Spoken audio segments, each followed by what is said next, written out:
ഹരി ഓം. ദശകം 71, ശ്ലോകം 10. ഏവം വിധൈശ്ചാദ്ഭുതകേളിഭേദൈരാനന്ദമൂർച്ഛാമതുലാം വ്രജസ്യ പദേ പദേ നൂതനയന്നസീമാം പരാത്മരൂപിൻ പവനേശപായാഃ. ഏവം വിധൈഃ ച അദ്ഭുതകേളിഭേദൈഃ. ഏവം വിധൈശ്ചാദ്ഭുതകേളിഭേദൈഃ. ഏവം വിധൈഃ ച. ഏവം വിധൈശ്ച അദ്ഭുതകേളിഭേദൈഃ. ഏവം വിധൈശ്ചാദ്ഭുതകേളിഭേദൈഃ ആനന്ദമൂർച്ഛാം അതുലാം വ്രജസ്യ. ആനന്ദമൂർച്ഛാമതുലാം വ്രജസ്യ പദേ പദേ നൂതനയൻ അസീമാം. നൂതനയൻ അസീമാം. നൂതനയൻ അസീമാം. പദേ പദേ നൂതനയൻ അസീമാം പരാത്മരൂപിൻ പവനേശ പായാഃ. ഏവം വിധൈശ്ചാദ്ഭുതകേളിഭേദൈരാനന്ദമൂർച്ഛാമതുലാം വ്രജസ്യ പദേ പദേ നൂതനയന്നസീമാം പരാത്മരൂപിൻ പവനേശ പായാഃ. സർവത്ര ഗോവിന്ദനാമസങ്കീർത്തനം. ഗോവിന്ദ ഗോവിന്ദ. ശ്ലോകം 10 അന്വയവും അർത്ഥവും. ഏവം വിധൈഃ ച അദ്ഭുതകേളിഭേദൈഃ വ്രജസ്യ അതുലാം അസീമാം ആനന്ദമൂർച്ഛാം പദേ പദേ നൂതനയൻ പരാത്മരൂപിൻ പവനേശ ത്വം മാം പായാഃ.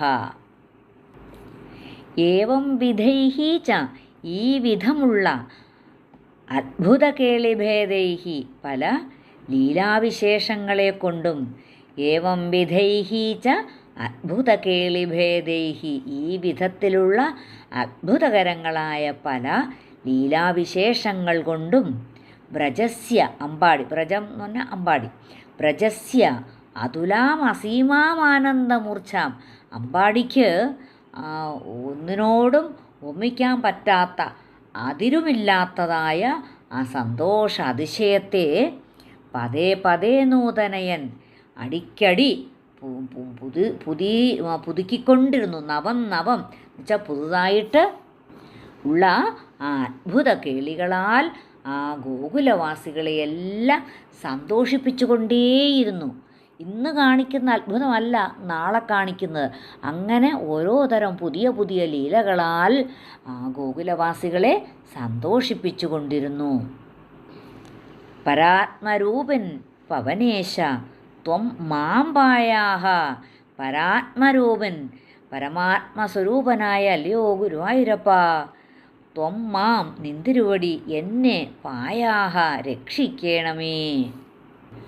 ഭട്ടതിരിപ്പാട് പറയുന്നു, ഇപ്രകാരമുള്ള നവങ്ങളായിട്ടുള്ള അത്ഭുത കേളികളാൽ ആ ഗോകുലവാസികളെ എല്ലാം ഇന്നതിനെന്ന് പറയാൻ ഇന്നതിനോട് തുല്യപ്പെടുത്താനായിട്ട് സാധിക്കാത്ത പറയാൻ പറ്റാത്ത വിധത്തിലുള്ള അതിരറ്റ ആനന്ദ അതിശയം അനുഭവിപ്പിച്ച അല്ലയോ പരമാത്മസ്വരൂപനായ ശ്രീ ഗുരുവായൂരപ്പ, നിന്തിരുവടി എന്നെ കാത്തരുളിയിടണമേ എന്ന്.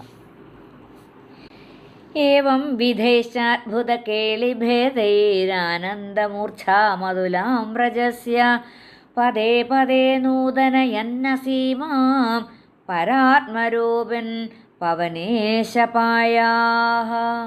സർവത്ര ഗോവിന്ദനാമസങ്കീർത്തനം. ഗോവിന്ദ ഗോവിന്ദ.